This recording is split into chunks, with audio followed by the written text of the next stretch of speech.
Hello everyone, have a pleasant day. This is Dr. Srimati from Dr. Ambedkar Global Law Institute, Tirupati. Today we are going to see overheads. So what is overhead? So in classification of cost, I have given you the elements of cost. Under the elements of cost, three heads we have seen, that is material, labor and overheads. So what is material and labor? You have seen already, and today's class is overheads.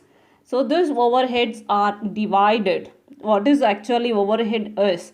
It is about indirect cost, which is related to indirect material, indirect labor and indirect expenses, and together we can call it as a overheads. So this overheads is subdivided into factory overheads, office overhead and selling and distribution overhead. So here this detailed thing overhead we are going to see it in today's class. So what is the meaning and definition of overhead is? So here this is about the cost, that is direct cost is the aggregate of direct material, direct labor and direct expenses. You know it, okay? And then the indirect cost constitutes the overhead.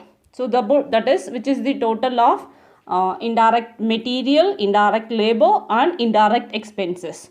So here the indirect cost cannot be traced specifically to any units of production. As you know, the direct labor is related to production of particular product or particular thing. But this indirect expenditure is not to be traced related to any particular unit of production. That is about this overhead. So here according to CIMA defines indirect cost as expenditure on labor, material or services which cannot be economically identified with a specific saleable cost unit. So that is called overhead or indirect expenditure. Importance of overhead cost. See, at present there is about a rapid technical innovations. So this heavy expenditure is being incurred on plant modernization and like that, okay, like making a plant modernization or installing new innovation, technical innovations, and which cannot be directly allocated to any particular particular cost unit, because it is incurred as a common cost to all units of production. Then we say it is about the need of requirement of allocation of overheads, because when you debit this cost to that particular units of production, then it will be on heavy. So it is about a necessary for allocating or apportioning the cost in different units, different departments. So that is the need or importance of overhead cost is. And then next one is the classification of overhead cost. So here the cost classification, that is the process of grouping the cost according to their common characteristics, or the second thing is establishing a series of the special groups according to which the costs are classified. So here we can say that the total cost is divided into different departments, otherwise we can say, okay, so the departments are classified by the in factory or industry according to the functions.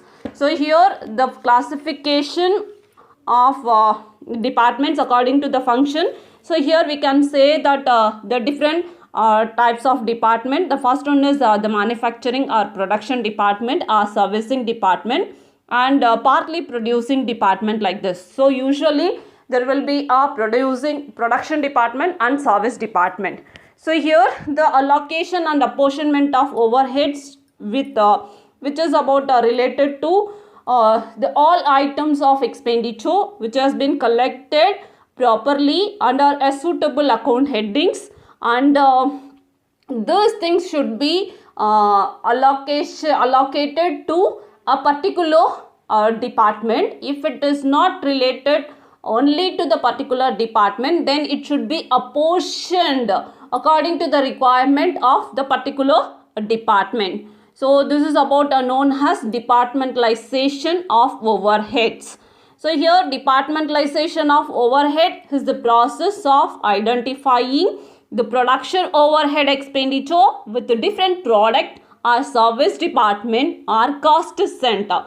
So this can be done by means of allocation and apportionment of overheads among the various departments. So how this could be done? Allocation and apportionment means the basis of apportionment is there. So how it should be apportioned? Particular expenditure should be apportioned to various departments. Say for example, a suitable basis has to be found. A particular expenditure should be apportioned to various department means then a suitable base on which the expenditure has to be apportioned, that should be found. Then like say for example, a direct allocation. Say for example, what is the direct allocation? So here overheads directly allotted to various departments. So on the basis of expenses for each department respectively. Say for example, the overtime premium of worker who has been engaged on particular department, that should be allocated directly to the particular department. And then the power. So here we can say that power, that is when a separate meter, that is meters okay, at the time of collection of bills, the meter is available, then it can be easily allocated how much the units they have taken for that production, then they can easily allocate. And then jobbing repairs, etc. So the person who has been engaged for repairing that particular production unit, that expenditure is directly allotted to that particular production unit. This is about the direct allocation. And direct labor and machine hours. So the number of employees worked in that factory, that could be allocated. Number of employees working under the particular department is allotted to that particular department. So expenditure paid, wages paid is allotted to that particular department. Then values of materials passed through cost center. So this has been materials handling expenditure. So how much materials they have incurred. Then direct wages. So according to the wage bills of the departments. Okay. And then here the number of workers which has been taken for apportioning the that is overhead expenses among the departments. Say for example, the EP, that is ESI. So it can be allotted to the various department according to the number of workers engaged in that particular department. And then floor area of department has taken for expenditures like rent, lighting, and then rates, taxes, and then maintenance of building and air conditioner, and then fire precaution services, etc. like this. Okay, so it could be allocated according to that. Then capital values can be done according to the assets like machineries and buildings used on the basis of apportionment of certain expenditures. Okay, say for example, rent, rates, depreciation, maintenance, insurance charges of building, everything can be done according to the machineries or value of machines. And then light points, according to that number of points in the department. Then kilowatt hours, that is apportioned according to the power which has been taken by the departments. Then technical estimates. So this is about the basis of apportionment are used for apportionment of those expenditures which is very difficult to find out on any other basis. Okay, so if in any of the base we can't divide means, then we can say that the technical estimates. Okay, say for example, the work manager's salary, and then electric power, and then internal transport, and then water charges. So which when those are to be used for process, so this can be done carried by the technical experts if it has not been allocated on particular basis. Okay, so these are the things which could be taken on the basis of allocation and apportionment of the overhead expenditures. Rest in the next class. Until then, it's bye from Srimati. Thank you.